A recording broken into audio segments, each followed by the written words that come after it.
discouraged Raiders. After the performance of their QBs, they can only make a difficult decision and send two quarterbacks away and run after a veteran who goes by Joe Philbin. This might help the Raiders seal the deal with him. Subscribe to the channel and leave a like if you believe that O'Connell and Minshew will still surprise you this season. Who the Las Vegas Raiders will start at quarterback this season is no longer clear after mandatory minicamp. Neither Aiden O'Connell nor Gardner Minshew has taken control of the role yet.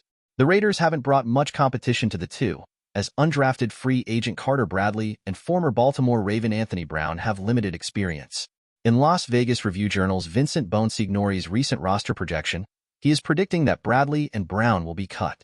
The Raiders will pick a starter between O'Connell and Minshew, but don't expect a decision until the end of training camp, Bonsignori wrote in a June 16th column.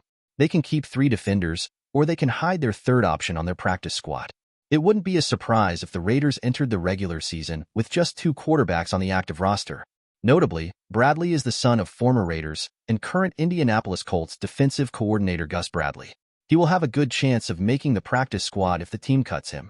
Understandably, there were some growing pains, but it is still concerning that neither O'Connell nor Minshew showed much progress in terms of results by the end of the OTAs, Reed wrote in a June 14th column.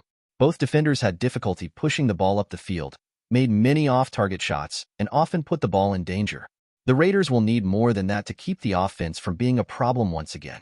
The good news is there is still plenty of time for O'Connell and Minshew to improve in training camp before the season arrives. It's still early in the offseason, and both quarterbacks are learning a new system. However, neither Minshew nor O'Connell are considered the best defenders, so this could be the first indication of a major problem. The Raiders were heavily linked to quarterbacks in this year's draft, but were unable to come away with one. If Minshew and O'Connell continue to struggle, the team's options will be limited. The Raiders have some time before training camp, but if they're not happy with what they're seeing from their quarterbacks, they might want to take a look at the free agency pool. Ryan Tannehill is the only option available with a lot of recent starting experience. Joe Philbin was the head coach of the Miami Dolphins when they hired Tannehill in 2012, and he is now a senior offensive assistant for the Raiders. Philbin and Tannehill didn't have a good relationship in Miami, but that was almost a decade ago. Maybe it wouldn't be a problem if the Raiders signed the veteran.